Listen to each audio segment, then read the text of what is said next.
How's that? Can everyone hear me here? Good evening, everyone, here in the Alipool Village Hall and online. We've got many people joining us online. So thank you for joining us, and thank you to the Alipool Village Hall Association for hosting us here. So appreciate this. I'm Des Thompson. I'm a Fellow of the Royal Society of Edinburgh. I'm currently a Leverhulme Emeritus Fellow with the University of the Highlands and Islands. And I'm feeling very much at home at the moment because I hail from Sutherland, from the small village of Kilrain, which is directly east from here on the other side. Before we begin, we're not expecting any fire alarms or any drill. So if the fire alarm does go off, we head out the back just into the car park outside. We've got people joining us online, and once we get into the presentations and then the questions and answers, we'll have someone in the room sort of catching all the questions that we're going to get online.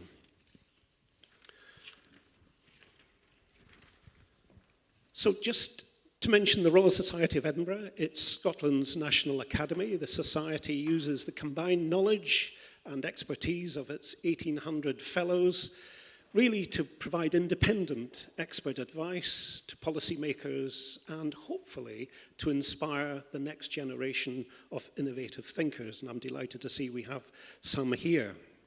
And we're here this evening as part of a series of events the RSE is holding to try and help people engage with the issues and matters most to voters shaping Scotland's future ahead of the May elections for the Scottish Parliament. And running through the autumn, we're putting on a number of events. We had a terrific event in South Scotland. We're here, of course. We're in Alipool High School tomorrow. And we've got further sessions planned for Dundee and Aberdeen. And I have to say, we're immensely pleased with the reception we've received for these events. Now, this evening, before I hand over to the panel, I just wanted to say we're asking a fundamentally important question. How do we navigate a world where truth is increasingly contested? And this topic is timely. Indeed, only yesterday it was in the main news in terms of the school misinformation. Given we're bombarded with supercharged information, how do we tease out the truth? We live in a democracy in Scotland, and one of the most threatening and dark forces against this is misinformation. So that's what we're going to discuss this evening, and without further ado, I'm delighted to welcome our panel chair, Professor Chris Carman, Stevenson Professor of Citizenship at the University of Glasgow. Chris. Thank you, Des. Thank you, everyone. Thank you, everyone on the line for joining us. So what I'm going to do for the next few minutes is explain what we're going to do this evening and talk you through that. And then I'm going to provide a bit of basic context, right? So we can jump to the slides, Fraser. We'll skip that one, and here we go. So I'll provide a bit of context and background, and then I'm going to turn it over to the three speakers in order of Ellie, Sean, and Lucy to enlighten us on their topics. And then Des will come back and offer some reflections on what has everybody said. And then we'll make sure that we have plenty of time for questions and answers, both from those in the room, and then also we'll take questions from people online as well. So we want to start with the basic fact that we are in the world of AI-generated content. And we are all going to be exposed to it one way or the other, no matter what. That's just the way it is now. So a few examples just to give you some sense of this, if you haven't noted. So this was recently reported in one of the sort of well-established political news websites, Politico, that the age of AI deepfakes has hit European elections. Both the Dutch and Irish elections have very clear examples of deepfakes coming into the political discourse. What's a deepfake? So I have an example. So just for context, in the Irish election, what you're about to see made it into the public discourse, and what you're going to see is the leading candidate, Catherine Connolly, a deep fake video that was generated about her. Fraser, please. In the last few minutes at a Catherine Connolly campaign event, Catherine Connolly has confirmed her withdrawal from the presidential race. It is with great regret that I announce the withdrawal of my candidacy and the ending of my campaign. No, Catherine! Now that Catherine Connolly has withdrawn from the race, what does this now mean for the upcoming election on Friday? Well, Right. simply put, Friday's election... That's good, thank you. Sorry, is it too faded out, the screen? To the light, yeah, the lights. Do we know, is there anything that can be done can we dim the lights in some way, shape, or form? I think that could cause problems for the live stream, but we can try it and see.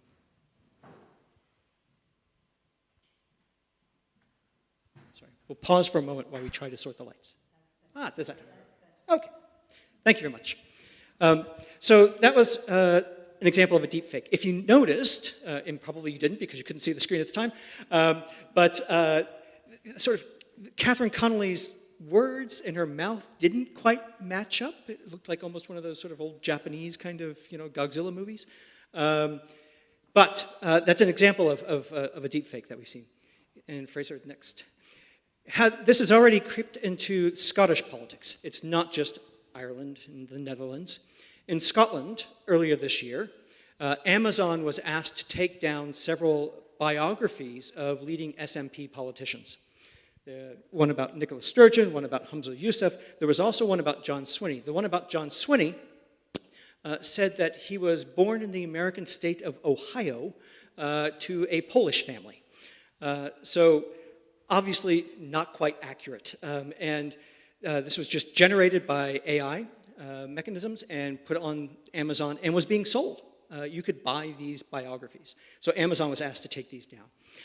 And then more recently, also of this year though, in August, there was in the Scotsman newspaper an article from the Full Fact website notifying the public that they thought democracy was under threat, particularly from disinformation and misinformation in the upcoming election.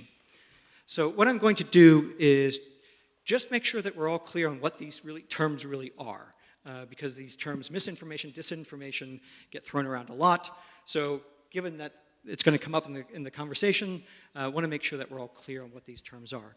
So, misinformation is false or misleading information that is generally shared by mistake. So misinformation, mistake. That's the easy way to sort of remember that.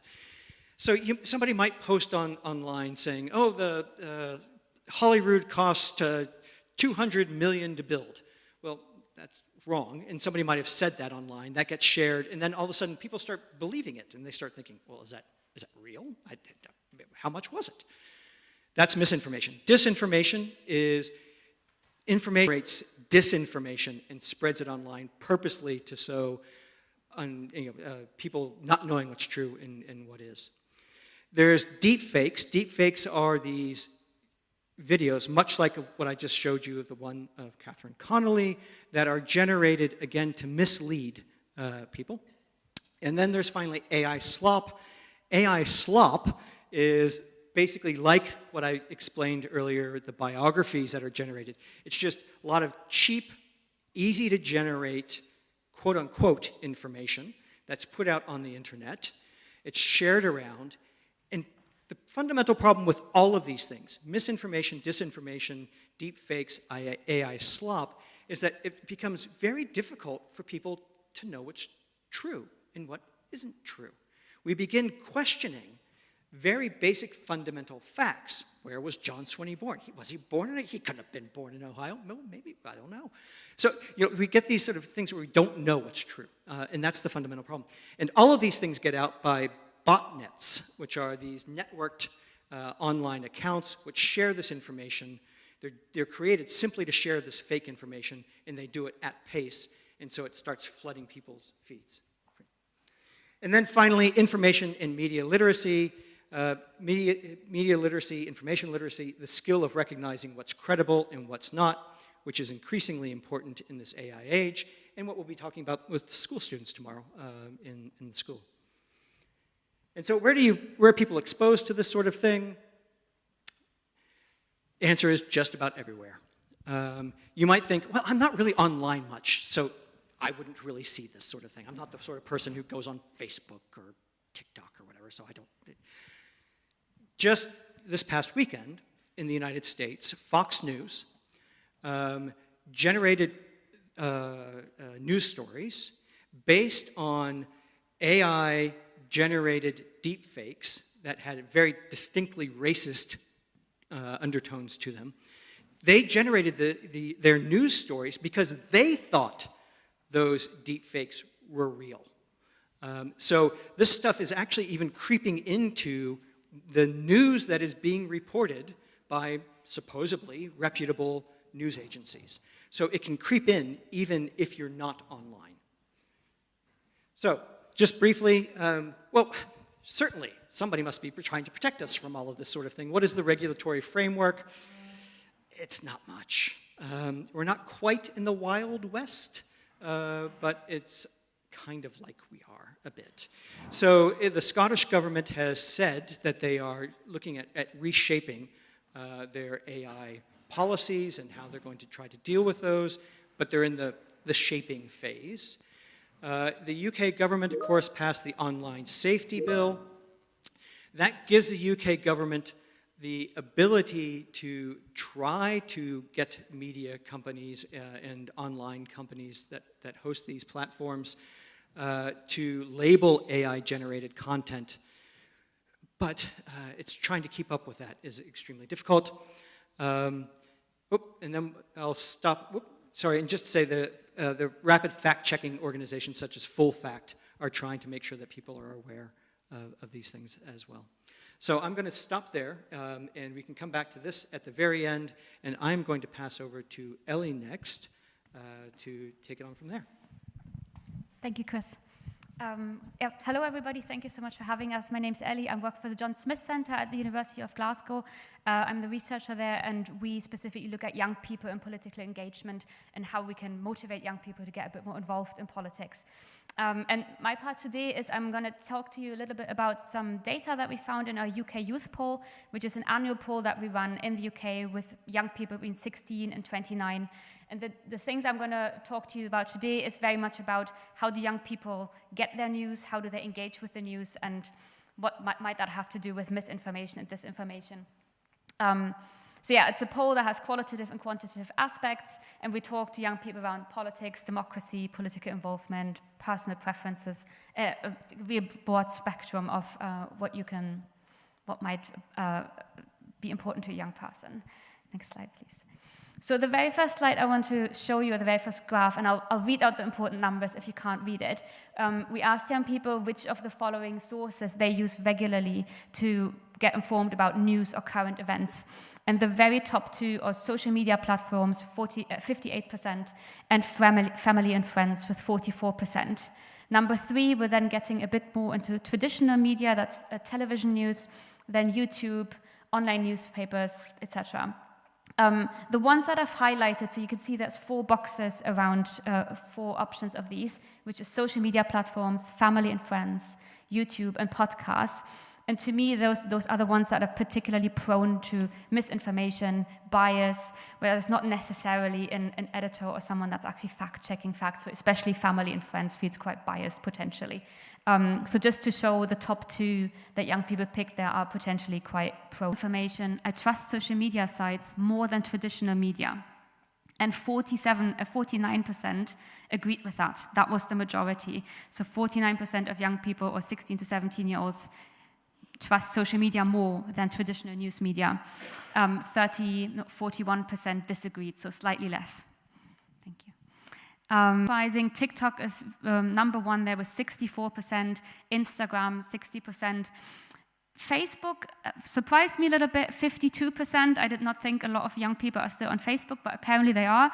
And then we have that followed by X, WhatsApp, Snapchat, so other social media networks, but really the top two are TikTok and Instagram.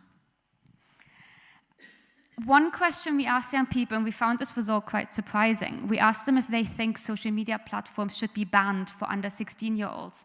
And the majority said yes to that, so 67% want social media banned for under 16-year-olds. And I've added some extra stats at the bottom there, basically showing that by age group, the older someone gets in the young age group, the more they are likely to agree with this.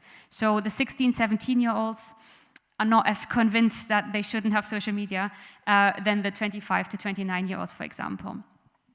Now, part of the qualitative data that we collected as well was, we just talked to young people, so it's not just questions, but we really wanted to understand what lies behind their answers and why do they answer the way they do. So we did ask around questions around social media and why they think it should be banned. And quite a lot of content came out of that. So, for example, inappropriate content, so that they're exposed to manipulative or divisive political content, and echo chambers that reinforce extreme views. So again, that kind of misinformation, disinformation is a very much big part of that. Another aspect that I found really interesting that they mentioned, they're constantly bombarded with news. So, 2 decades ago, you read your paper in the morning and then you watched the news in the evening, but now they just constantly bombarded on social media, and they actually feel like they're missing out if they're not constantly consuming this content. It's very quite interesting. Again, kind of thinking about what Chris said about AI slop, you're just being bombarded with all this information, half of which might not be true. How do you read through that and really figure out what is correct and what isn't? Young people also mentioned disinformation and misinformation as a source of trouble on social media, so to speak, especially in terms of political views and how they might be affected, how it might affect polarization and extremism amongst young people. And the fourth point I mentioned is a deterioration of social skills, which I think also relates to this topic, because if you stop learning how to engage with someone face-to-face that has maybe a different opinion than you, it's also much easier to fall for disinformation and for misinformation if you just can't have these discussions anymore. 2 other aspects that were mentioned as negative impacts, but I think don't quite relate to the topic tonight, were mental health impacts, and that just the time spent on social media is too much. Thank you. One aspect, so we've talked about misinformation, disinformation there as one of the negatives that young people mentioned.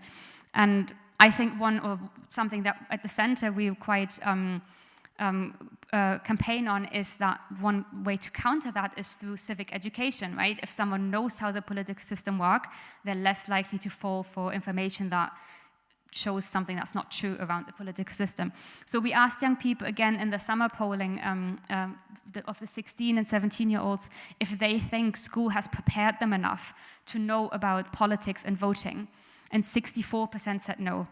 So they really didn't feel like that they knew enough around how politics would work, how voting would work, to make informed decisions. And thus, I think they're also, again, more prone to believing stuff that isn't true on social media. This is just the last slide. Again, you don't have to see the whole thing. It's just the last question that we asked is, what are the most important issues facing the UK today? And it's just a whole host of issues of where the young people think these are the most important issues. And it's just to say that the things we're going to talk about tonight are actually not really high on young people's agenda. So even though they see massive disadvantages on social media, for example, social media itself only ranks, I don't know which rank it is, but it's 11%. So it's not a very high number of young people saying this is actually an important issue to look at. Or the impact of artificial intelligence is the blue highlighted option at the bottom with 6%. In comparison, those aspects that rank really high are really bread and butter issues like housing, inflation, cost of living. Where do I get my next job from? Where does my next paycheck come from? So these are the issues that rank really highly for young people, understandably. So just before we move on, and just to leave you maybe with some questions and something we can discuss later, firstly, how can we ensure that young people on social media grow up to confidently distinguish between misinformation and reliable information and cope with information overload? And secondly, just the idea that we have never been so fully informed as we are now with all the digital tools at our disposal. We can all contribute, we can see news from all over the world. So is that actually a bad thing or is that a good thing? Is top-down news and information creating and sharing better than bottom-up sharing? Just something to maybe think about. Thank you.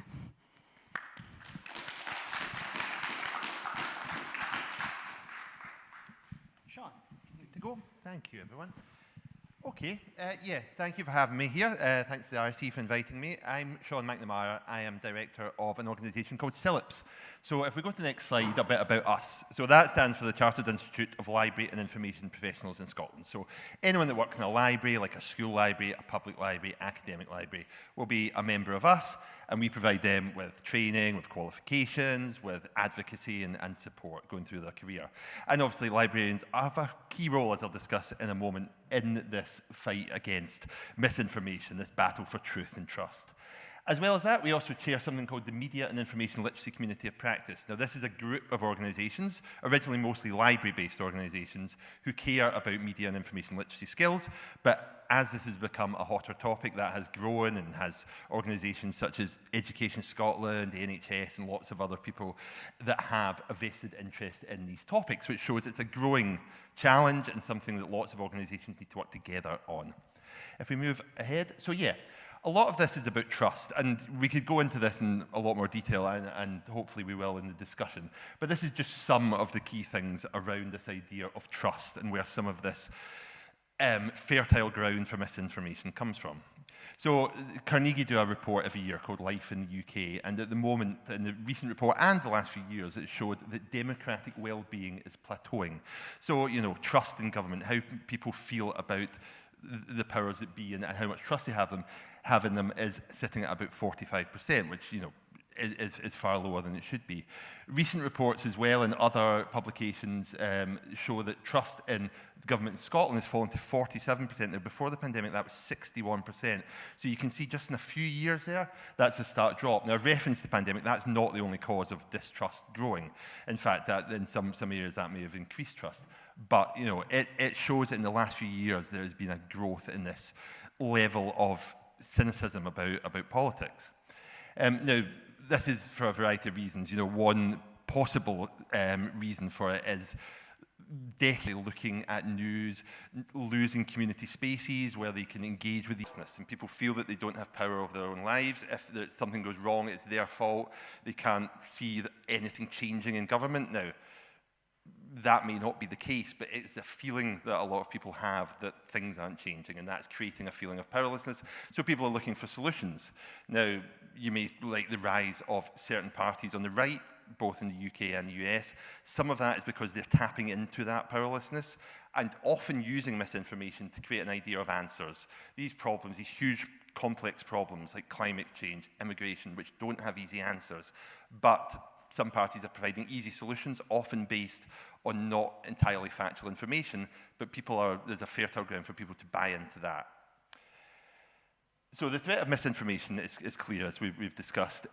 Misinformation is clear, as we've discussed. There's an increase in parties using misinformation either by accident or design, sometimes intentionally, sometimes unintentionally. Fake news travels, in a study in 2018 showed that it travels 6 times faster than truth. So you can see why it can easily win the battle on X or Twitter or Instagram. That can just fly if somebody posts something that's fake news. If it taps into people's emotions, if people want to believe it, they often will believe it. So Young Scot show that a lot of young people would like to be involved in politics, but they don't know where to find trusted information. They don't know the sources. I think we often fall into a trap of maybe saying TikTok, bad source, Google, reasonable source, an academic journal, great source. It's not always about that. You can get factual information from different sources. It's about having the skills to assess that.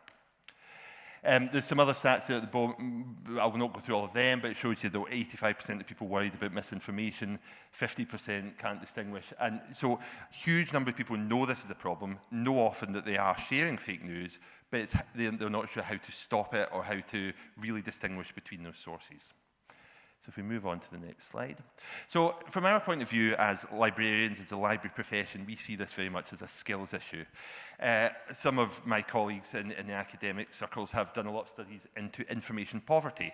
This is a real issue where if people are not able to access good information, then that has a lot of really tangible links to health and well-being, to actual poverty.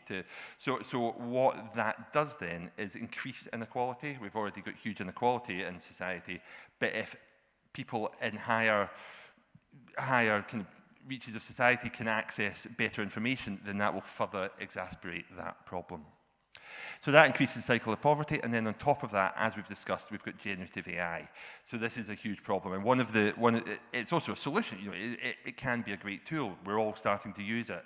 It can be very useful if you need to turn a spreadsheet into a really useful document really quickly. It's not all bad, but the problem is so much of the policy around it is being led by big tech.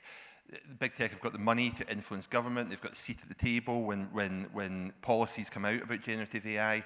They're often really influenced by people with the most money and the most power. And very rarely will they come to professions like the library profession or academics with experts in information and ask them how to do generative AI ethically, so it's done in the right way and understand all the issues around that. So anyway, there's lots of models for people to find adults to look at information, assess it, work out how to use it.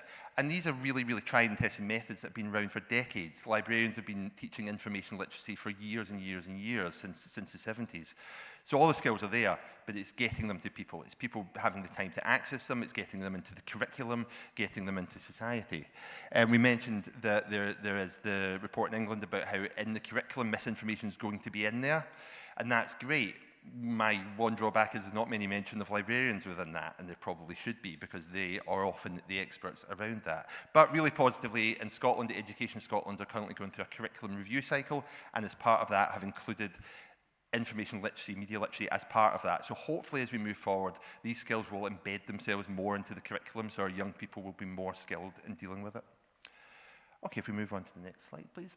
Okay, so just to come to the end here, my cause is often about libraries. Of course it will be. But generally speaking, one of the things that I think is the problem here is we aren't funding and supporting our public institutions enough.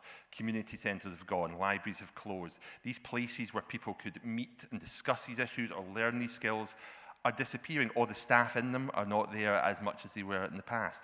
Now, libraries across Scotland, there's 500 libraries across Scotland. They are perfectly placed still to teach these skills, but they need to be seen as valued in that. They need to be supported, they need to be funded so that they can deliver that to adults and young people so that they can get these absolutely vital skills as we move forward into the next election in these more complex times. School librarians also. School librarians, not statutory in Scotland. You don't have to have a school librarian. You don't have to have a school library. That's not the case in countries like Sweden. This is not a good move. You know, in England, they're talking about funding public school libraries more. Politically, that has to be essential to get more school librarians in schools because they can teach these skills. They can work with young people and support them to find the best information going forward. We're working on a few things I'll just quickly mention. We're working with Google on a super searches program that's all about getting these skills to librarians. We're also working, we mentioned Full Fact. In Scotland, the fact-checking official organisation is the Ferret, who are a news organisation that's based in Glasgow. And we're working with them and Young Scot to try and empower our librarians, so every librarian will get training in how to teach this stuff, so that when people come into the libraries, they can train them in these things. And hopefully that will roll out all across Scotland as we move forward. And then just finally, you know, this is a big issue as we move into the next election, but the Scottish Government are clearly aware of this. Media and information literacy, they have the Open Government programme. That's been something that's been going many years, and that's all about increasing trust in government. So we know we need to do it, but how do we do it when there's so many forces that are working against us with it? So my provocation is just to say, how can we provide people of all ages with these skills to navigate this information landscape? Because we can provide them the skills, but we need our public institutions, like libraries and other organisations that can do this, to have a seat at the table, to be able to influence policy around this. So how do we do that when big tech giants hold excessive and increasing money and power in this space? Thank you.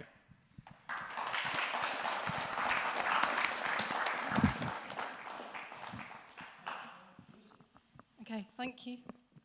Hi, everyone in the room. I know a lot of friendly faces, so that's good, and hello to people outside of the room. I'm coming today not talking from my job point of view, but I do have a job as a researcher now, so my life is about research, so I get very interested about information. But I'm going to tell you a bit about when I stood for the general election last year for this area. I have to caveat, I'm not in a political party anymore, and I'm not campaigning for politics. So this isn't a political broadcast or anything, but just want to share a bit of the stuff I had. So I stood for the area Caithness, Sutherland, Easter, Ross. Now, one thing from the get-go, the information there is a little bit inaccurate because that constituency actually now includes a large chunk of Wester Ross, which we're residents in. As you can see on that map, Ullapool was there. So part of my campaign, the early stages of research, was kind of looking at that and how to kind of get out there to folk and actually say, our boundaries have changed. This is actually affecting you. We're no longer in Ross, Loch Arbour, Skye as a constituency. And part of the competition, part of the thing was looking at the competition, and you get all these leaflets that come through your door, and I've put them through plenty of people's doors, and I'd sometimes see them go straight to the blue recycling bin, and I was like, oh, that's good. They've been reading the information from the Highland Council. They know which bin to put the paper in. But in my early days, before I started working on the farm, I trained as a surveyor, and I still have a scale ruler in my pencil pot. And I got through these various leaflets that you get through, and one from the competition had an image of the predictions of what will happen at the polls. And I kind of thought, I'm pretty sure, compared to what had happened at the last election, I'm pretty sure that doesn't look right from my scale ruler point of view. So I got my scale ruler there, and I saw it was significantly inaccurate. And that initially annoyed me, but I thought, right, I'll wait till the next lot of paper comes through the door. And again, it was the same. So I ended up writing to the Electoral Commissioner's office after the election. I just said, as a heads up, here's some scale ruler things looking at political information that comes through your door. Since then, that same party's put some more through, and it's actually been accurate. So I have to say someone paid attention somewhere. But you can never trust anything that even comes through your door, so you should always know where to fact check it. Anyway, doorstep confessions. What I wanted to talk to you guys about was what I found from going from door to door, because of course you can spout numerous things on Facebook. I don't have a TikTok. I believe that tractor TikTok is really popular in the farming world. But as a candidate, you have to get out there onto people's doorsteps, and sometimes that's going to events, like celebrating with people, finding out about good things in the community, or learning and meeting new people. But mainly walking, and so I got a lot of steps in, 20,000 a day, so I'm a wee bit unfit now after the campaign, but that's where it took me. And I guess if we can go on to the next slide, I was going to talk about doorstep confessions. So I met a lot of dogs, and I do like dogs, and I'm a dog lover, so that was all good. I never got any attacks from dogs, but I sometimes did get attacks on the doorstep, and that was good, positive and negative, and it's a chance to engage with people face to face. And whether that's from the very young, I was down in Alt Bay, and as I was going up to someone's door, two little girls in the garden said, "What are you doing?" And I said, "Oh, I'm coming to do some election campaigning and canvassing." And they said, "What does that mean?" And so I spoke to them and said, what it was about. And I think that kind of engagement is amazing, that very childlike, someone would come up to you, but other people would just slam the door in your face and don't even want to talk to you. But getting out and about in the community is really important. I think that's something here that you guys would sort of emphasise, that there's not enough of these spaces. Ullapool is a very engaged community. I mean, we've had people like Jean Urquhart who brought amazing events like Changing Scotland and so on to this area. But generally, since the pandemic, it's become a new social norm that we stay indoors and we conduct our communication online, and that hasn't really changed. And even when I said to my young people this day, I said, "Are you coming over tonight?" They said, "Oh, you must be joking, I'm not going out to that." So we have to find new ways of engaging. If we could have the next slide. Some of the things, when you're out and about, you might see different opinions. You might see the North Coast 500, the Land Weeps Facebook page, which, does show horrendous things like people going to the lavatory in people's back gardens, and I've experienced it myself, finding someone with their trousers down around their legs, and of course that happens, but there's the other side to the story. And when I was out and about in Wester Ross, I came across these signs myself looking for a loo. If you're going to our loo, as a small business, our electricity costs have tripled so far this year. We'd therefore be very grateful if you turn the lights off before you leave this toilet. And that shows you what the real concerns are to people in an area and getting out there and meetings. So I think it's very important certainly for people who are considering being an elected representative, you don't get paid to be a candidate, it's all voluntary. So if we can empower people within our communities to build on our community strength and build democratic systems, I think that's a good thing. So moving on to my provocation, it's actually, I'd forgotten this banner's up here, but I got on my presentation because I was part of the group of women that sewed that banner in 2018. I'm not very good at sewing, but if you can see the sheep in the boat, that was me. And my daughter was the small girl with a fiddle. She's now a 15-year-old girl with a fiddle. But a few of us got together at Antala Solace, and then we marched in Holyrood with this banner to celebrate that in 1918, some women got the right to vote, not all women. So as you can see, and I don't know if you can see that graph, that is accurate, because that's from the House of Commons Library, or at least I hope it is accurate. But I didn't take my scale ruler to it. But here you can see quite a low turnout, and it's only marginally lower than it was last year in 2024. So it shows that people aren't really engaging as much as they used to. And 1997, I think, was the last kind of peak when things could only get better with Tony Blair and New Labour and so on. And since then, there's been a drop. And whether that's because things have got a wee bit better and things aren't as hard for people. I mean, you can see after the Second World War, there was a huge turnout because things were pretty dire and, you know, people needed to find a new way of being. And we had things that came like the National Health Service. So why aren't people engaging? I guess what I found on the doorstep was some comments. I mean, even women, you know, there we got the sign, Boats for Women. One woman met said, oh no, voting's not for me, I let my husband do that. And I said, well, you do understand that women have actually fought and died for the right to vote. And in 1918, only women who were aged 30 or over and had property rights were allowed to vote, which was why there was a significant change after 1928 that then women were in general allowed to vote. They were considered on a more equal basis than men. But even now, there's a lot of van dwellers and caravan dwellers I met on the road, people living in different situations who aren't necessarily registered to vote. And we had the new issue of voter ID and sort of having to have a photo ID, and that was quite challenging for people. And without getting out there and meeting different folks of different backgrounds and different living spaces, you don't really find that. So as a provocation, I wanted to say that, you know, should voting be made compulsory like it is in Australia, but also accessible to all citizens who are aged 16 or over who reside in Scotland. Currently, if you're in England, you can't vote till you're 18. Well, in the Westminster general election as well, you can't vote if you're a European citizen. That's the difference between Scottish and West. I suppose to look at the accessibility. But yes, my provocation is, should voting be made compulsory? So thank you very much.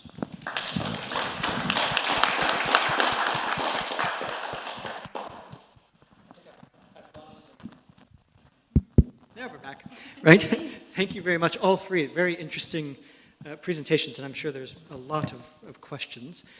To give you a moment to put your questions together in your head, Des is going to offer us a few reflections first, and then we'll come to the questions from those in the room and those online. Thanks, Chris. What a fantastic panel. In fact, another round of applause, I think, for them all, please. It's really brilliant expert advice we're going to get here. Three things are going through my mind as I listen to the presentations. First of all, just the plethora of misinformation, disinformation, and other forms of fake news that we're being bombarded with. And how on earth do we distinguish between that and what we believe to be the truth? Secondly, skills. How do we upskill not just the youths we've been hearing about in the polling here, but all of us here, no matter what generation we're at? How can we get better at spotting fake news? And possibly, I think public libraries and other public hubs have a very important role to play here in terms of socialization and discussing the issues. And the third thing, and really thinking about Lucy and your earlier role, is, so what do we want of the politicians? What do we want when we're going to the polls in May next year? What are we going to ask of our prospective parliamentary candidates. What do we want government to do during the next term beyond May? And that's something that's very much going through my mind at the moment. What's the ask that we've got of our politicians? Anyway, I'm going to leave it at that. Hand over to Chris, and looking forward to hearing from you all. And please be challenging with your questions. Thank you, Des. Yeah, and thinking about Sean mentioned the Carnegie UK report that's just come out within the past report. But their Scotland report was released this past week. So it specifically looks at sort of life in Scotland. And they have different measures. They talk about social well-being, health, economy, and they have a special category of democratic well-being. The democratic well-being is a good 20 points lower than any of the other categories. The most challenging condition for well-being right now, according to Carnegie UK in Scotland, is the state of our democracy, which is quite eye-opening, I think. With that lovely, happy thought, could we turn to questions?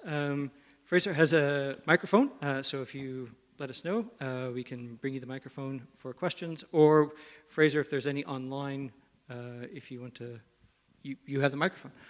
Yep, so I've got one online already, and that is, the first one is, should AI-generated campaign materials, particularly on social media, be disclosed as machine-made? Oh, interesting question. Does anybody want to? I would say 100% yes. 100% yes from Lucy. I think recently I made an image in the program called Canva, which was to show a pastoral scene on a farm. And I wanted to show certain elements, and I sort of requested it, but I kept my search terms, and then I referenced it saying, made in Canva, using AI, using the following search terms. So you know how someone's, just as you go and commission an artist to paint you a painting, you have a commission brief, you also have a commission brief for AI. So why should that not be referenced? There was a candidate, his name, I forget the name, and actually probably maybe shouldn't even mention, who got in a bit of trouble for generating, in Scotland, who got in trouble recently for generating a website. Des, you're nodding, maybe you remember the person's name. They generated all their images for their website using AI, and they put it up, and it's sort of them showing. And I think it was something ridiculous, like it showed big mountains behind them, and they were. Do you remember, Des? Yes, so it was, somebody generated their whole campaign website, basically doing this. Another MSP created a chat bot that mimicked themselves. So they put their voice into this, and they then trained the algorithm to mimic their voice and mimic their policy positions. And they said, right, instead of coming and talking to me, the MSP, feel free just to interact with my chat bot. And you can probably, I'm getting some laughs in the room, you can imagine that some of the comments that came to the chat bot was basically, why should we even bother to pay you, the MSP, when you have a chat bot? Can't we just have the chat? Why? What's the point? So, people are trying to experiment, I think, with creative ways of trying to interact with their constituents, and sometimes maybe getting it a bit wrong and overdoing it. But Sean, you wanted to come in and then I think with generative AI, it's here. It's here. There's nothing that's going to stop that train. It's going to continue to be part of our politics, continue to be part of our society. So as much as I spoke there about it being a skills issue, it's also a regulation issue. So yes, when people use these things, there should be regulation that makes people state that they're using AI or why they're using AI. And that needs to be built into it. This is what we're lacking in at the moment. There is work going on to ensure that there's regulation. But again, is there enough people, and there may be, but I'd call on any government that's looking at regulation around AI to make sure there's enough people around that table that understand ethical use of AI and proper use of AI, and that would cover things like making sure you state that you're using generative AI on any kind of campaign materials. Ellie, did you? Yeah, Oh, hello. Yeah, I absolutely agree with what previous speakers have said. I just read a report by Demos. Previously, they're a UK-wide organization that particularly look at the health of democracy, and they have one big branch of looking at information and health of information society. And one of their recommendations is that technology companies, for example, would be required to watermark anything that comes out of their generative AI machines. So even if an individual generates a picture, it would have a watermark on it. This is AI generated. Now, of course, you can, if you know how to, you can easily remove a watermark, right? But it would be a first step. And I think not just in politics, but in anything that's AI generated, there should be, especially by organizations, if it's used in an official capacity in some way, it should be somehow. There was a famous image of Donald Trump with a large group of black women. And this is, the Trump campaign specifically targeted African Americans and Hispanics to try to win them over to vote for Trump. And one of the things was, see how popular Trump is with African Americans. And the entire thing was AI generated. But they were using this, and Trump was, of course, tweeting this out or putting it on his Truth Social thing, as if it were real, without any sort of watermarks or these sorts of things. So, should these sorts of things be, should you have to indicate that they are generated if you are sort of making it up for illustrative purposes, perhaps, as you're trying to make a point during a campaign? Right, so if anybody here. Thank you. I suppose I feel that maybe you're all being too optimistic. So it seems to me that, certainly misinformation and disinformation can be more or less realistic. People can be better and worse at spotting it. We can try and train people to do it. But very soon, there's not going to be the possibility of training people to do it because it's just going to be too convincing and too realistic. So what do we do in the face of that? And what do we do when the next major election comes along where some major piece of disinformation was released that the day before an election saying, I don't know, someone slept with someone or someone did some hideous deed and then we think that changed the election the next day. How do we address and tackle those kinds of more pessimistic issues? Just a small question there. Yeah, I mean, I think that's speaking to my wife when we're coming up here, these kind of issues, it often is very easy to think this is quite dystopian, some of these things, and it's trying to think of ways to try and look at it in a positive light. But you're right, things are going to get more convincing. I mean, some people say that AI will always have a certain amount of nonsense to it that will always be spot, but that's just a theory. That's just a technological-based theory.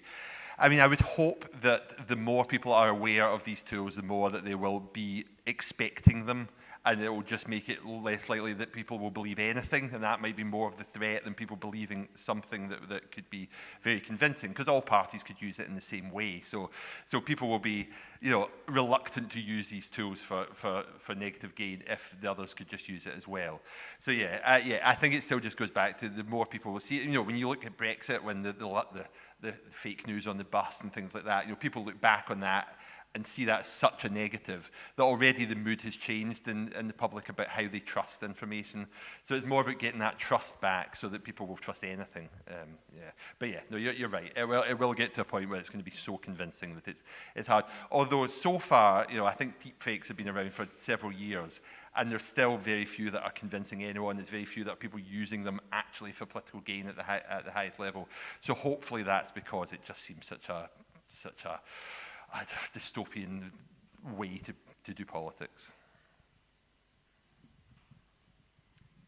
I mean, I absolutely take your point, and I think as well, telling people oh, look at the amount of fingers on a picture, are the fingers correct? Of course that's going to change and it's going to get much better. Just the one thought that I have in my head that kind of keeps me a little optimistic is I think we've always had lies in politics. This is not anything new, and we've always had people who question facts and who try to find out, right, who reveal these lies. So I'm not saying that's good. And obviously the amount of lies we get bombarded with through social media is massively bigger than maybe in the past. But I just feel like we have managed to deal with things like that in the past. So hopefully going forward, people will stay critical and just to a natural, I'm making assumptions, but hopefully through a natural like desire to question things, and through learning it in school that to question sources, I hope that we can still manage that even if the sources look 100% real. But it's obvious. I completely take your point that it's very hard to stay optimistic. Lucy, did you want to come in? Yeah, I mean, I think historically, just picking up what you said, and I might be wrong in this, but am I correct in saying that Saatchi and Saatchi kind of grew their advertising agency out of a sort of little campaign, or vice versa? That sounds familiar, but yeah, I don't want to... so just thinking, you know, the sort of the smoke and mirrors aspect is really hard to get through, but it's the ubiquitous nature of this information overload, and I think that because it's become ubiquitous to a certain generation, they would go for their first port of call. You know, like there I went for my first port of call, the House of Commons Library. That's not necessarily everyone's knee-jerk reaction. So it is about like embedding that kind of like civic learning, I think, at an early age, and we might be going through a dystopian time where people aren't engaging, but modern studies shouldn't just be a lesson that you have as an option for a National 5 or a higher, or be so underfunded that you can't find social science teachers in rural areas, things like that. You know, we should embed it from a young age. There are a variety of issues embedded in that question that you raised, and linked to Lucy's point there about, well, you know, education, right? We might think that education is an appropriate thing for these, for dealing with verifying truth versus not truth, political literacy, media literacy, information literacy. There is a problem, though, in that you know, the number of schools in Scotland is declining dramatically. It's fewer than half that have modern studies as a subject that's offered in that school. So it's troubled. The Modern Studies Association is struggling right now, the Association of Modern Studies Teachers. So how do we embed media literacy, information literacy, civic literacy, political literacy in schools, in the school curriculum, is that challenge. And I think Lucy was saying that they're looking at the new version of the curriculum is coming forward.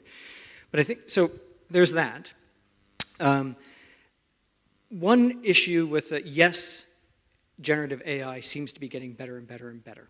And that is true. You know, we're getting fewer and fewer six-fingered people and that sort of thing in these videos. But there's also, the other problem is, of course, a lot of the linguistic AI, the information generating element of AI, are these large language models. So basically they've built these systems that go out and they harvest all this information off the web, and they train them off of that information, right, off of websites. And so these systems are training themselves. There's an interesting thought experiment, though, that as they're generating more and more biographies that say that John Swinney was born in Ohio, those large language models are training themselves off of all the slop that they are generating. And so the issue there then becomes this sort of, it becomes harder and harder to know what's true, but you also might think that there's even more and more errors that may end up being sort of embedded in some of this, and then figuring out how you sort that out and how you parse that can be quite tricky with that. Just to say, though, that there are some potentially positive uses, and we shouldn't discard those, and I think like Sean was hinting at there. For instance, I think it would be probably relatively reasonable to go to one of the sort of AI, pick. Many are available, so we're not endorsing any. Pick your favorite. But come the time that the parties start putting out their manifestos, summarize the different environmental positions between the SNP, Labour, Conservatives, Lib Dem, Reform, Greens. Tell me the different policies. Right? That's probably a relatively reasonable sort of thing to do. You point the AI exactly to the documents that you want it to summarize, and it can do that. So there are potentially positive benefits for citizens of these things as well. Sean, did you want to come back in? You look like you were you had a thought, and I think I maybe talked over top of No, that. yeah, fine. Yeah. Okay, sorry. Fraser, and then we'll see if there's another question in the room. Another one from the online audience. This is, what is the benchmark for saying something is true or reliable? There is the old cliche about one man's truth is another man's lie, or when you hear your truth. There's also the cliche that you're entitled to your opinions, but not your facts, right? So where do we draw the line? We'll start with what would the librarian say about that? Yeah, I mean, there's two things here. It's you know, intellectual freedom and being able to have an opinion and being able to have that is something that we as librarians would also protect and fight for, and freedom from censorship is a huge part of our ethics and is very important. But there are facts, and where there's facts available, then we need to upskill our people to be able to know when they see those facts and how to find them. Now, people can use facts in different ways, and there's always going to be complexities and nuance, and even today there's been lots of different reports and lots of different statistics saying similar things, but on a more divisive topic, you will be able to find facts that back up an argument. That's where it gets complex, because you have to think, who's the source? Who surveyed that?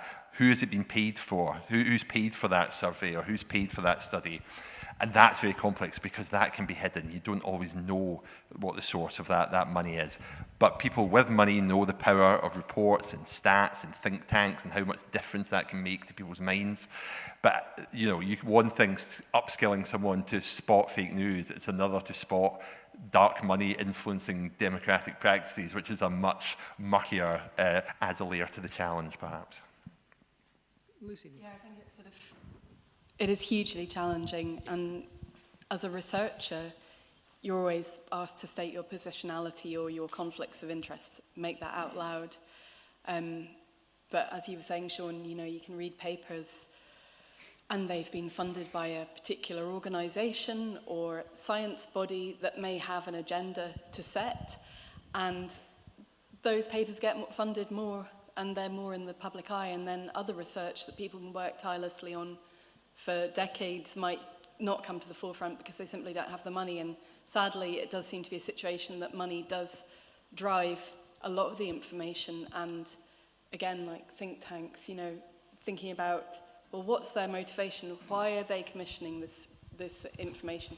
But I suppose, I guess, getting back to like how we discern information ourselves, you know, we could say 20% of the people today walked to the village hall, or we could say, you know, 80% didn't walk. You know, how do we frame it, and what does that mean?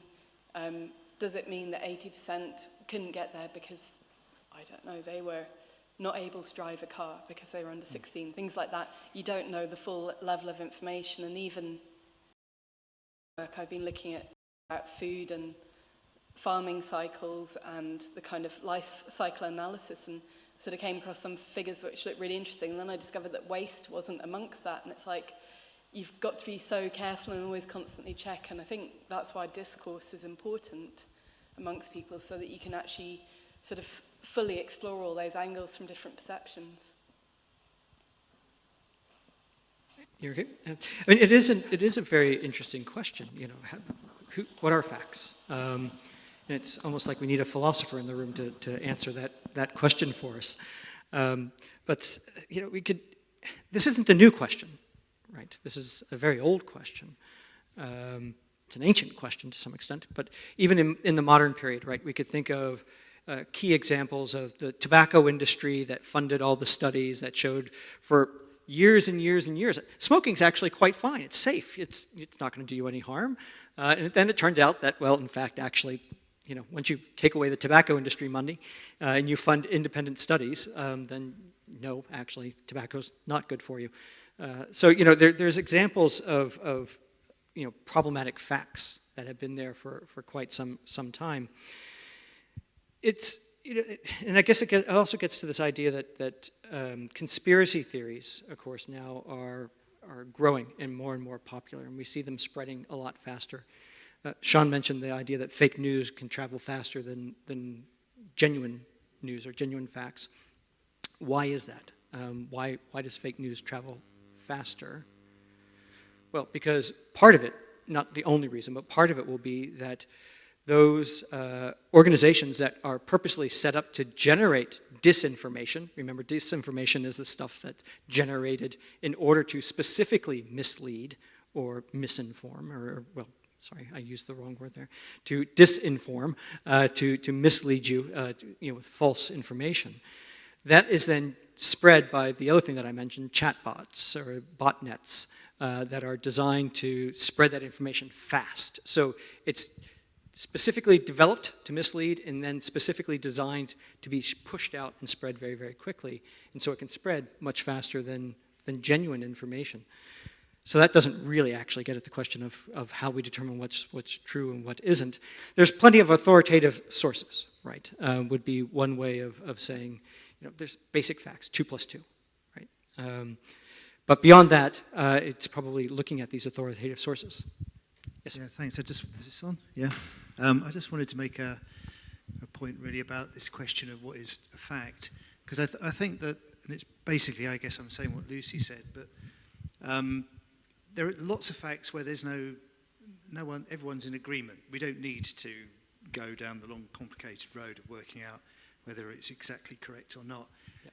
So, but when something's controversial, when someone claims this fact and somebody else says, no, this is the real fact, it is all about who is making the claim from it, and attribution of sources and explaining who these sources are and what they actually do is vital for people to let people make their own minds up. If people know where the information's coming from, I think people generally can come to a pretty reasonable view on whatever the question is, be labelled as AI generated. That's a good example of that, and I think like the BBC has been caught out quite often in using information which it hasn't really been clear on what the source was, and then it describes the organisation that produced that information, perhaps not in the most accurate way. So if they just said what the organisation was and what its role was and who pays for it, where the money comes from, then I think most people will be going, right, and not being convinced. As I've got the microphone, I'll just very quickly say something else and then give it back. The other thing is, I wonder whether the panel, question, whether they think it should be an offence for politicians to lie. Boris Johnson said whatever he wanted to, no comeback at all for years and years and years until eventually his own party ditched him. I think there is a political party that wants to introduce a law on this. I can't remember now who it was, affair in 1963, was it? And John Profumo, the defence minister, had to resign because he lied to Parliament, and it was like an absolute outrage and a scandal, and there's no way he could carry on in his job. Now the politicians lie all the time without any real repercussions, and it's that, and it's also making young people think, why should I bother caring about anything anyone says? Because everybody's lying. It's not that I'm going to believe something that's not true. It's I just don't believe anything. I just couldn't care less about any of it. So should there be some serious, repercussions on politicians for lying? That's my question. Thanks. Yeah, I think it's a very good question. I'm not sure if I'm in favor of making it illegal for politicians to lie. However, I am very much in favor of talking about consequences and repercussions, because that's exactly how, like you say, how trust vanishes.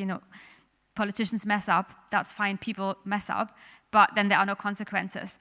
And that's where we really lose trust, and we've seen that through the last 5-10 years, I think, especially during the Conservative government, because of so many lies happened, and trust just plummeted because people don't trust it anymore. So I really think those consequences bit, that's what I think is really important, what you're mentioning there. That needs to be in place. It's really important what you're mentioning there. That needs to be in place, but it can't be okay to just lie and mislead, and and massive decisions are made on these lies. So I'm very much with you on the repercussion and the consequences bit, and I think that needs to be somehow reintroduced, and I think somehow reintroduced, and And I feel like the current government is trying. I don't want to be party political, but people have been asked to leave based on having made mistakes. I'm not sure that would have happened, for example, in the previous government. But yeah, so that kind of, I think that's important. On the question of lying, I don't know. I've not thought about that too much. I find it really hard to make that illegal for someone to lie, because we all do it, and it's so human. Like, it's just, I think there's a stat, everybody lies 200 times a day. Like, it's not, we do it all the time, right? Someone asks you how you are, you're like, yeah, I'm fine, thanks. It's a lie. But I know it's true. We're not politicians, exactly. No, that's true. But so I'm just a bit divided on the legality of it. But I very much agree that there need to be consequences especially for lies in politics. Sure. Yeah, I think Ellie summed it up brilliantly there. I think, we used to have a press who would hold politicians to account more for lying, and it would be expected if you had been caught out in a big lie, you would stand down. But I think we have a lot of people, if they are following political ideology, and it could be either side of the political spectrum, they will not. They will happily put up with lies if it furthers their political aims. And we have a press who will perhaps, as we've seen with the recent government, will attack more certain political people rather than others, and others will get away with the lying. And really, we need to just hold, maybe not illegal, but we definitely need more accountability measures, as you said. The thing I think about lying politicians, I don't know if you've ever looked at one of those after-dinner speakers books where people get paid a fee of £20,000 or something to come and speak. It's incredible to see how many sort of former public figures who've perhaps lied are within the pages of these books, and why are people paying them money to then trot out their story in books or on the shelves of Tesco? We don't want to see that kind of thing, and they should have no truck at all if they're lying. But I think, our legislative system, maybe it isn't the right place, because it could be subjective, and there could be chances where perhaps someone wasn't lying and was wrongly accused. I mean, there's situations now going on in Pakistan where Imran Khan is in jail, for example. I don't know the full story, but you have situations like that. So we have to be quite careful about involving legislation. But why should we be paying these people thousands of pounds to speak after dinner or publish their memoirs? I think it is crucial to remember that parliamentarians cannot lie when giving official statements in Parliament, right? There are massive repercussions for that. It certainly violates the ministerial code, for instance, for ministers to lie in Parliament. I think you're sort of thinking a bit more right? And I totally, absolutely share the frustrations when politicians say things that are untrue. But I also get very frustrated when you have high-profile scandals of untruths, and then you go and there's an election and the turnout rate is less than 50%. In a democracy, citizens have particular responsibilities. The responsibility of citizens are to be informed, to know, to gather information, to process that information, to think critically about it, and then to use that information in the voting booth. If we're not using that information in the voting booth because we're throwing our hands up and saying, well, goodness, they're all telling lies, so therefore I'm not going to vote for any. Well, to some extent, we need to look in the mirror a little bit and say that it is partially our job to hold politicians to account as well. So I'm being provocative, obviously, in responding to you in this way. But also, media and newspapers also, it's their job as well to hold politicians to account. We have one in the back, and then we have one in the front. Yeah, sorry, I just want to take up what the lad at the front said. My thing was more manifesto pledges. So we know the Labour Party are about to go back on, it won't affect us, I don't think, because it's income tax it looks like they're going to raise, but they are now going to roll back on their manifesto. Now that could be something that we could make illegal, because that seems to be the Tories beforehand, Labour, no one seems to ever stick to a manifesto that they say they're going to do ever. And that seems like something that we could, it seems like a glaring thing that we haven't talked about today. We've talked about AI and stuff, but there is a lot of examples of manifestos never being, 1.5 million homes forever. It's never happened, never. Yeah. Yeah, this is where I put my political science hat on. And say, actually, the research shows that for the most part, parties do try to follow most of their manifesto pledges. And it's the high-profile ones that we know, but there's many that they actually do try to follow. The parties would probably come back and say, well, things change, times change, things like, COVID happened, so we have to do something differently or something like that. But I totally take that, if it's a manifesto thing, then again, whose responsibility is it to hold them to account at the next election? Do we go and do we remember that in X number of years, or do other things happen and then the world moves on? It is quite tricky, and it puts a lot of onus on us as citizens in the democracy to deal with that.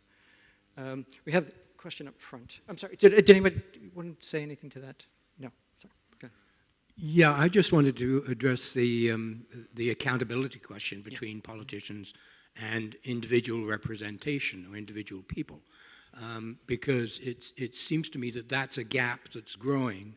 They're becoming less accountable, and that's part of the reason why people are increasingly not trusting government. And by that I mean is that if an individual goes and talks to an MSP or MP or whatever, that person will listen politely. If an individual from, for example, SSEN, from the network, from the energy network, goes to talk to that person, they'll be taken a lot more seriously. And the gap there is huge. I attended a meeting about 2 months ago where there were 60 community councils meeting in Inverness, all expressing huge concerns about the wind farms and the rush of all of these energy projects. And in particular, I believe that a lot of it is technology that literally will be totally irrelevant in another 5 to 10 years. But there was no representative from the Minister of Energy, whether it's Holyrood or Westminster. There is no formal organization of community councils, so their concerns, even though they were representing 80,000 residents in Scotland, could essentially be dismissed as irrelevant or biased, or no, they weren't really representing their constituents. And when that reaction happens and the government is following a policy that was decided 10 years ago and is clearly, the momentum is not there and it's out of date, but at the same time, the ability to make any changes in that momentum is, one gets really frustrated about it. And I think that's why there's a lot of people frustrated about or losing faith in government. And I actually, incidentally, in terms of Lucy's provocation, believe, yes, it should be compulsory to vote. Oh, we can come back to that. Did anybody want to come in on this? Yeah, I mean, I guess it's, just quickly to that, I would say it's about how do we give people power again? How do we give people the feeling of power again, that they're involved in decisions that affect their local communities, affect the nation?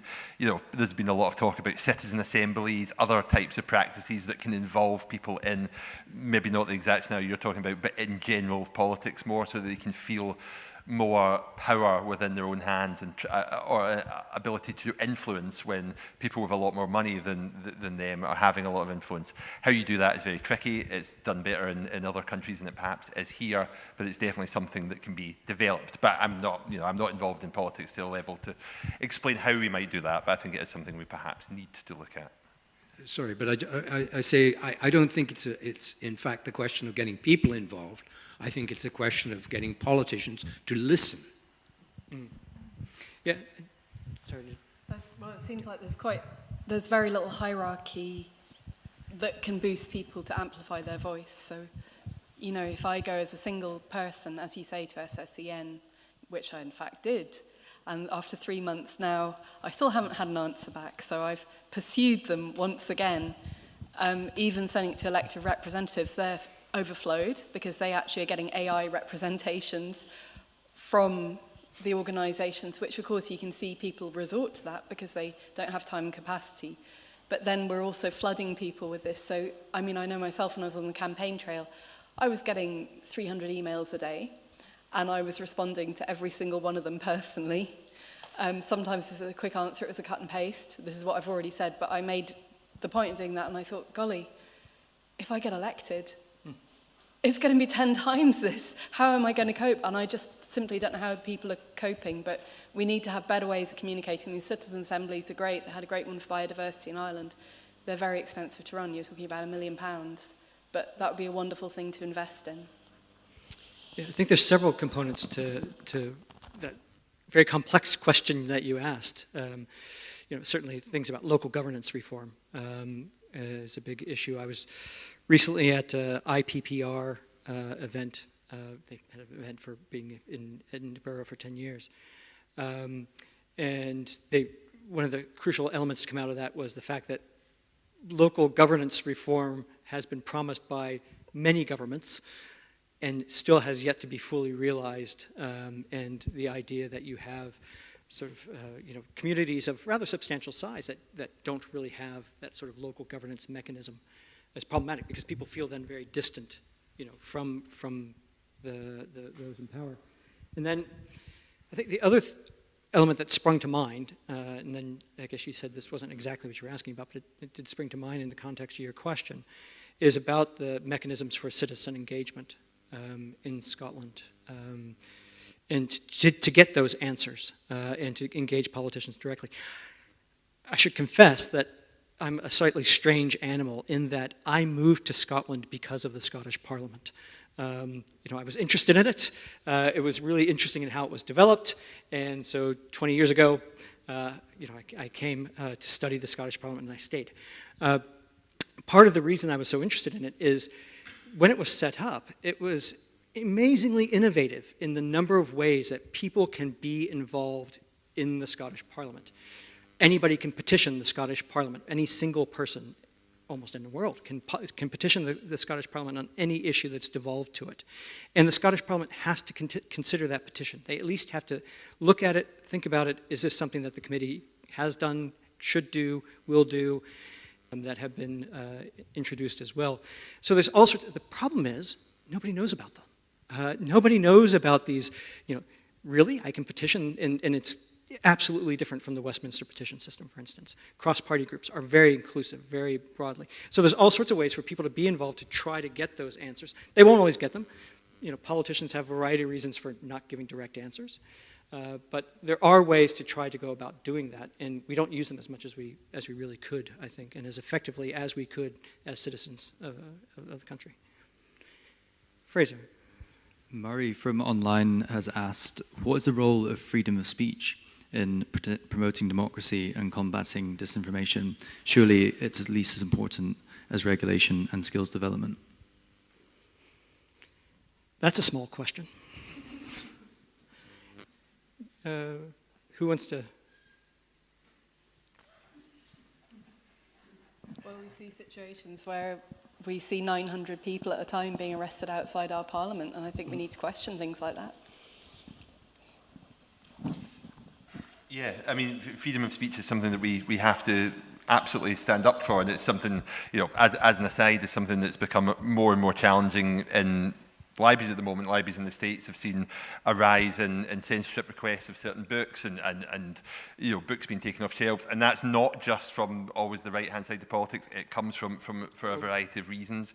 So, yeah, we need to stand up for freedom of speech and make sure that is protected. But, every situation that gets in the media that's connected to freedom of speech will have complexities to it that are not, that you can't legislate or make a really clear policy on any of this, because there'll always be something more to these things, and you have to work through every situation. And again, it comes down to ethics, it comes down to skills, it comes down to understanding and empowering the public to be able to deal with these things. Yeah, I absolutely agree. Freedom of speech is absolutely crucial in all these debates, again, and having different opinions and really debating things. I think the two things that come to mind for me is first, freedom of speech, and I read this somewhere else, I didn't make this up myself.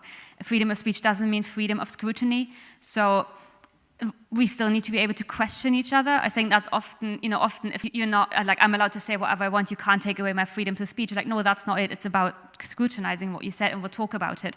And I think that's kind of getting lost a little bit, especially in the social media culture and the way things are debated. And the second point of freedom of speech, what I would say as well is that we are already now not allowed to say everything everywhere at any point in time, and that's good. We have, like, a doctor lying to me, for example, that wouldn't be acceptable, right? Like there are moments where it's absolutely okay that you can't just say anything you want. I censor myself at work. I'm a different person at work than I am at home, and I think we probably all are. You know, we already restrict ourselves in what we say in which situation, what we feel safe to say in which situation. And I think that's good. But at the same time, we need to have freedom of speech, and especially in the political sense, where we talk about openly debating issues and about what is truth and what is fact, and how do we restrict social media, misinformation, all of these things. So yes, absolutely freedom of speech, but keeping in mind that there are already restrictions to that, and some of those restrictions are good. Yeah, it sort of brings to mind the with great power comes great responsibility sort of thing, right?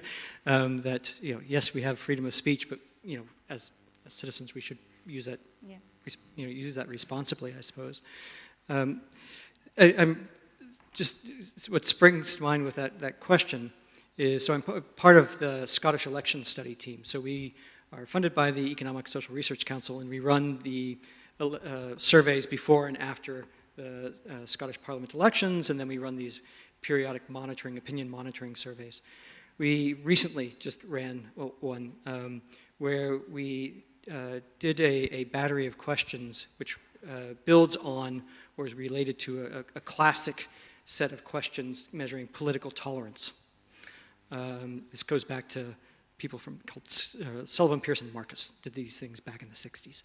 And basically you ask people, here's a list of groups. We give them 3 on the left, 3 on the right. Pick a group that you particularly like, they respond. Then they say, pick a group that you don't like, and they respond. And then the way that this goes is you ask them a series of questions basically about the group that they said they don't like. And you ask them, should that group be able to hold rallies in public? Should that group be able to wave their flag in public? Should members of that group be allowed to teach in secondary schools? We ask this of Scots, which we like to think of ourselves as being quite tolerant people, don't we? You know, we're far more tolerant than those English down south, for instance. Does anybody want to guess what percentage of people said that their disliked group members of that group should not be allowed to teach? 80%. 80% on both, and the reason this sprang to mind partially from what Sean was saying, on people who said that they didn't like groups on the right and people who said that they didn't like groups on the left. It came out at 80% on each side, saying that people from their disliked groups, and by the disliked groups we mentioned things like you know, people who protest outside abortion clinics, or you know, people who LGBT marchers. So, you know, we gave sort of reasonable sorts of groups. We didn't come up with the most sort of you know, extreme that you could think of. So there is this question, you know, on both the right and the left about tolerating things, speech that we disagree with. And it is something that we need to reflect on probably a bit. Are there other questions in the room? We're running down on our clock. I wanted to make sure if there's anything else in the room. One here, and then hopefully we can have one in the room and then one online yet. Good evening. I would like to say, first of all, the best news I've heard is that you're going to school tomorrow. The school really needs your information. It's been a pleasure to listen to you this evening. We had an amusing evening here some months back with Myra Black talking about Parliament. The end of her evening, there was a lot of laughter. It was very popular. She actually said, the only secret is you must vote. Mm-hmm. So, do we make it compulsory?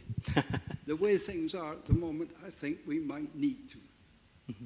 Because apparently freedom, democracy, people become complacent. I think the children at school have a marvelous schooling. But unfortunately, I think they think it's their right. It's not their right. It's a value that's been created by their predecessors. And the right to vote is a value that's created by their predecessors. And if we don't use it, it becomes useless. And we don't need a democracy if we're not going to vote. Thank you. Thank you. I actually had the honor of reading out Maria Black's name when she graduated from the University of Glasgow. I was head of school at the time. Does anybody, Lucy, I think we can guess your position on this, but... Well, I think the Criminal Justice Act, that was what inspired me into sort of activism as a young person growing up in late 80s, 90s, and we felt that our right to express ourselves through outdoor parties, things like that, weren't being heard, and became more politically engaged in saving the planet from destruction, fossil fuels, so on.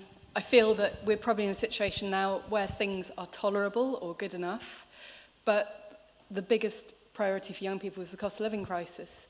And if you're hungry, or if things are really bad, you've got no prospects, no job, you even graduate from university, you're applying for 100 jobs, you don't get them, you haven't got the headspace to engage with the political system. On the point of compulsory voting, completely agree with what Lucy says there, and I think compulsory voting, I purely personal opinion, I'm not sure why we don't, but I've spent time in Australia recently, and they seem to run compulsory voting quite effectively, but I don't know why we don't have it. I'm sure there's people smarter than me that could explain why we don't, but I do think there would be good reasons for it.